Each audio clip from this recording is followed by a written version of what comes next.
parole de Dieu d'aujourd'hui, je dirais,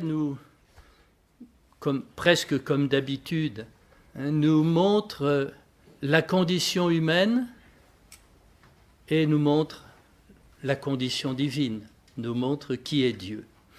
Et pour mieux découvrir le visage, le cœur de Dieu, il nous est bon de regarder un peu d'abord comment est l'homme. Alors nous avons ici, je dirais, la première lecture et la troisième qui nous montrent comment l'homme réagit souvent, pas toujours bien sûr. Dans le premier texte tiré du livre de l'Exode, nous voyons que le peuple qui est sorti d'Égypte, manquant d'eau, nous dit le texte sacré, manquant d'eau, souffrit de la soif et il récrimina contre Moïse. Et nous avions à la fin un résumé fait par Moïse qui nous dit que le peuple se demandait: le Seigneur est-il au milieu de nous, oui ou non? Voilà. Alors nous avons là déjà un aspect du cœur de l'homme. D'abord, il y a la souffrance. Alors ça, il n'y est pour rien, c'est vraiment le cas. C'est Moïse qui leur a dit de la part de Dieu qu'il fallait quitter l'Égypte. Et il les fait passer dans le désert et ils sont en train de tourner là-dedans. Il n'y a pas beaucoup d'eau, ils ont soif et ils râlent. Mais vous voyez la lecture qu'en fait Moïse. De fait, ils sont en train de dire: le Seigneur est-il au milieu de nous, oui ou non? L'épreuve physique qui est aussi une épreuve pour la foi. Parce que je souffre, j'ai tendance à attribuer cela au Seigneur. Je commence à douter du Seigneur. C'est une première remarque que nous pouvons faire à partir de la lecture de ce passage de l'Exode. Dans l'Évangile, eh bien, nous voyons cette fois-ci une femme, une ménagère, qui doit préparer le repas et qui vient donc chercher de l'eau au puits, comme le faisaient toutes les femmes à cette époque et comme le font encore beaucoup de femmes à notre époque. C'est le cas dans beaucoup de pays, ce sont les femmes qui vont chercher l'eau à la source ou au puits, ce ne sont pas les hommes. Alors cette femme qui nous apparaît à travers ce dialogue avec notre Seigneur Jésus-Christ, qui nous apparaît comme un peu un prototype de l'humanité. L'humanité qui n'est pas foncièrement mauvaise, l'humanité qui cependant est blessée par le péché originel et qui parfois prend des chemins erronés, l'humanité qui cherche vraiment l'amour, mais pas là où il le faut, l'humanité qui cherche le bonheur et qui sait que le bonheur est avant tout dans l'amour, mais avec une interprétation de l'amour qui n'est pas juste. Voilà un peu, je dirais, la condition humaine telle qu'elle nous apparaît dans ces textes. Et des textes qui peuvent donc nous aider à comprendre nos frères et sœurs. Déjà à nous comprendre. Je pense que ça nous arrive, peut-être pas chez les sœurs, mais chez nous un petit peu, qui plus, qui moins. Ça nous arrive de rouspéter, de râler, de récriminer peut-être. Voyez ? Alors bien sûr, il faut être attentif. C'est bien pour ça que nous avons des moments d'examen dans notre vie de prière. Il faut être attentif pour que cette souffrance, cet imprévu, ce contretemps, cette contradiction qui a qui nous apparaît comme une épreuve, ne nous fasse pas douter du Seigneur. Ne nous fasse pas douter de l'amour du Seigneur. Ça, c'est à nous de faire très attention.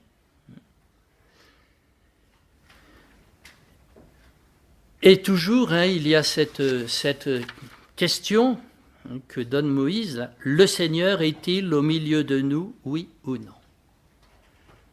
Et alors nous avons, après cela, ah oui, et puis je n'ai pas terminé, pardon. Je vous disais, ça doit nous aider, nous, à comprendre nos frères et sœurs et à nous comprendre. Oui, nous aussi, devant les épreuves, nous pouvons récriminer et avec le risque de nous en prendre, de façon complètement erronée, au Seigneur. Mais également, avec l'Évangile, nous avons une belle indication. Ne nous précipitons pas, d'ailleurs Jésus le dit, ne jugez pas, ne condamnez pas, pardonnez, donnez. On a eu ça il n'y a pas longtemps. Il y avait ces quatre, vous vous souvenez, ces quatre verbes qui se suivaient dans le même passage. Là, bien ça, nous avons une aide pour ne pas juger et ne pas condamner. Très souvent, des désordres objectifs sont de fait une recherche du bonheur. Une recherche qui ne va pas dans le bon sens. Très souvent. Et puis ensuite, il y a les enchaînements. Nous ne sommes pas seuls sur la terre. Et peut-être qu'à un moment, nous avons une faute, oui, c'est de notre faute, ou en tout cas, nous sommes responsables. Et puis après, combien d'hommes et de femmes sont comme entraînés, voyez, entraînés par les circonstances, les relations.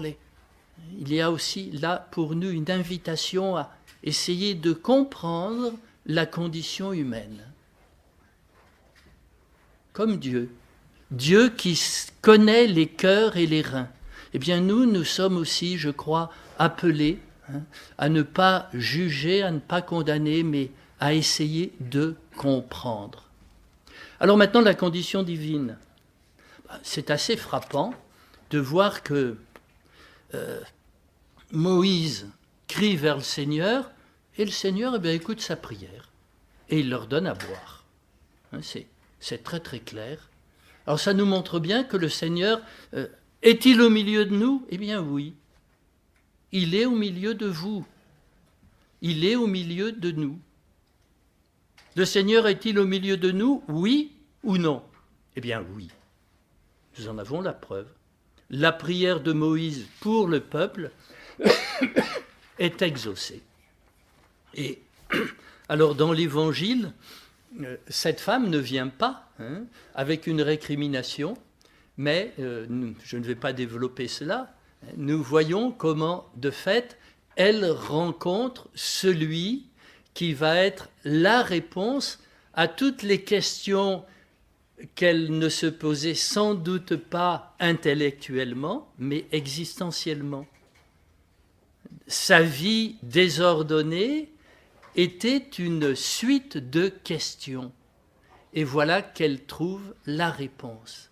Et qu'elle découvre même qu'elle est faite, ça vient presque, j'allais dire, spontanément en elle, dans ce dialogue avec Jésus, et c'est très beau.